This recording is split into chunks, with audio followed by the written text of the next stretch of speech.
Yes. Oh. There is one matter of state in which we need. What was that there? Yeah, it's a very important point that Bismarck was making here, because we don't want to squash the Austrians into the dust, that they will hate us forever, because someday there are these other great powers in Europe. We're going to have to fight them, and we don't want to have an enemy that hates us sitting there at our back. Bismarck, whatever you want to say about him, was a very smart politician. He knew how to play the grand game, and he knew when to stop.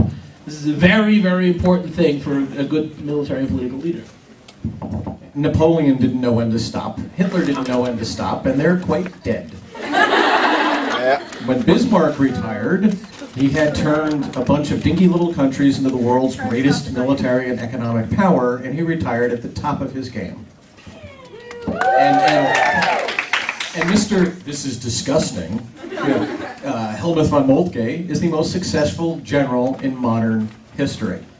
He fought 2 wars, won them with minimal casualties, and those wars gave his country immeasurable power and tremendous advancement. So this is a successful team, and one of the reasons is they knew when to stop. And I will also merely remark that if you had told me, anytime over a year ago, that we would be able to be running panels where people would be applauding Otto von Bismarck, I would have thought, you're freaking nuts over here. Okay, so now we got instance number 3 of, we want control of Austria. No, we don't get that. Okay, instance number 4 is whether or not he's going to become Kaiser, Emperor of the United Germany. We have the discussion here, I cut off the very beginning of it, where Bismarck and Crown Prince Frederick, Wilhelm's son, are having an argument, because this is a bit later. They have now won the next big war that Bismarck predicted, the war with France, the Franco-Prussian War, 1870 to 1871, when they resoundingly defeated France and had enough of a political impetus to unify Germany. But in order to end that war, the German troops had surrounded Paris, and Paris was holding out. They were basically doing a siege. And sieges really suck if you're the people in the city or the castle. Because basically what happens, you're stuck in there, you can't get food or supplies in or out. Eventually you run out of your actual food, you start eating your dogs and cats and things, and it turns really nasty. And what Bismarck was arguing earlier was, well, let's get this over quickly, let's fire artillery shells and shell Paris. And Frederick was like, no, we're not going to shell civilians, I'm sorry. And basically he overrules Bismarck on that point. But then there is one other point that they do agree on and want to work together. Each other. Oh, the unification of Germany. It is urgent that the German parliaments offer the imperial crown to my father. You think it will be like in England? Democratic and constitutional? It will never be. It will be as I wish it. But your Royal Highness is not king yet. And the king will not accept it. Unless it's offered by the princess. However, as you are so anxious, we can arrange it together. How will you persuade them? I'll pay them.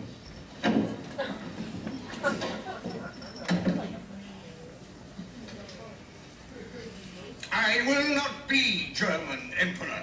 All the princes beg you, sir. I will not change the crown of Prussia for a crown of France. Parliament invites you, Father. Do they expect me to pick up my crown from the gutter? I have mine from God.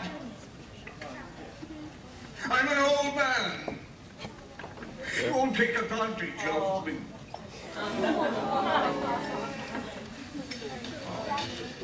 His Majesty is like a horse. It takes fright at any unaccustomed object and grows obstinate if driven, but gradually gets used to it.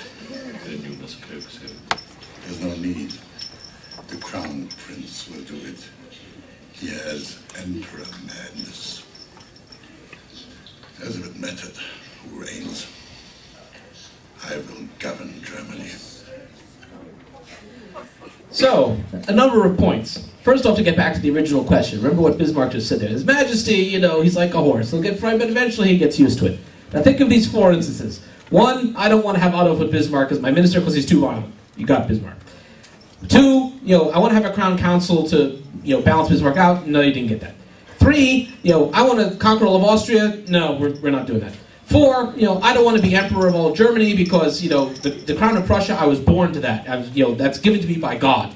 If you make up this country called Germany, which shouldn't exist, that's being made by men. So that's, even though it's a bigger thing, it's less in a sense, because it comes from men and not God. And so I don't really want that. So we're changing the God-given crown of Prussia for this thing made by men, this crown of filth. So again, he didn't get that. In each of these 4 instances, he would turn on the tears and he never got his way. So think back to what we originally started with. Japan saying, what would you do if you encounter a bunch of Englishmen and don't have any weapons? I would emulate the whaling of William I. Japan is saying exactly the same thing as Italy. I would give up. I'm not going to get my way. But he's saying it in this very roundabout, elaborate, circumlocutory way, which sort of obscures the point. Well, he's saying it in a way that is non-confrontational, because Germany said that would, giving up is bad. What would you do, Japan? Well, he's saying, yeah, I'm giving up. But he's saying it in a different way, so he's not confronting Germany and saying, you're wrong, I'll surrender anyway.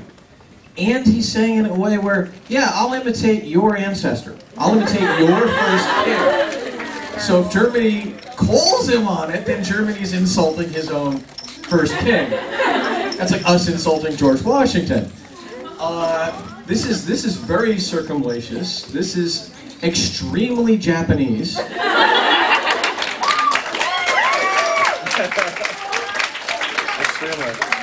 Where I'm never going to tell you no to your face, because as a matter of fact, I believe there's a scene somewhere in Hetalia where Japan does say, I'll take it under advisement.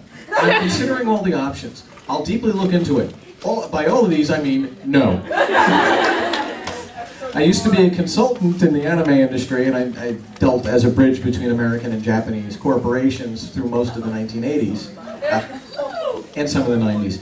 And one thing is, no Japanese person has ever said to me in any of that time, "Iie." They've never said no to me. I've never heard that any time I've ever been in Japan. The worst is, that's difficult. Chotto. Or, that's really difficult. Chotto. And once, when I didn't know where I was geographically, I asked, could you drive us to Minato-ku, to a taxi cab driver? And he said, Chotto! Which I translated as, GTFO! So you'll never directly confront someone, but when you have to trap someone, it's better to do it in a way where if they continue the argument, they have to lose face. So what Japan's response is not only accurate, but it's also extraordinarily Japanese. So important cultural factor. Another thing which I want to mention, it's not directly related to Hetalia so much, but we saw the scene of Crown Prince Frederick there, which I want to point out. He was very much, by the standards of the day, a liberal reformer. He didn't want to shell the civilians in Paris. He wants to have, Imperial Germany united, not out of what we would typically imagine as the stereotypical, I'm going to be the emperor and, rule with an iron fist and blah, ha, ha, ha, ha. He wanted to have a unified Germany to make it more like England, to have a constitutional monarchy with a parliament. As Bismarck is saying, you think you're going to have a liberal and constitutional, we have all these local princes, all of who want to maintain their own power. They're not going to go in for all that liberal democracy stuff quite so much. Tragically, he smoked and had throat cancer. He died young, before his son, Wilhelm II, who is, if you ever think of the Kaiser Wilhelm, that's the one you think of, the guy with the handlebar mustache, and the Pickelhaube with the Spitz, and Ein, Zwei will have World War I now, and lose the whole freaking empire, yeah, that guy. It's one of those little things in world history that if Frederick hadn't gotten throat cancer and died, the whole of the 20th century would probably be different. Because we would not have had the incredibly stupid alliances and horrible political blunders that Wilhelm II made. We probably would have avoided World War I, or if we had had World War I, Germany would have been smart enough to be aligned with 3 of the 5 major powers instead of 2 of the 5. Probably you would not have had the conditions where, say, if they were aligned with Russia, that the reason why you had the communist revolution in Russia was fighting Germany, and Vladimir Lenin came back and said, okay, let's have the communism in there. The reason Lenin was able to go back to Russia, is because Germany was like, we have to get our troops over in France. We can't have them be stuck in Russia anymore. We want to get Russia out of the war, but they're still fighting us, even though they're losing terribly. If we send this guy Lenin back over there, they'll have the communist revolution. The commies don't want to keep fighting this war for imperialism and whatever, so that'll end the war from Russia. Believe me, the German Kaiser hated the communists. He did not want to have a communist state, but if the choice is between having commie Russia or fighting the war, well, okay, we'll pick option 1. If we hadn't had World War I, we probably would have had the Soviet Union, and of course World War II was just, World War I Act 2 post-intermission. So if this one guy hadn't gotten throat cancer and died, the whole of history would be different. Our whole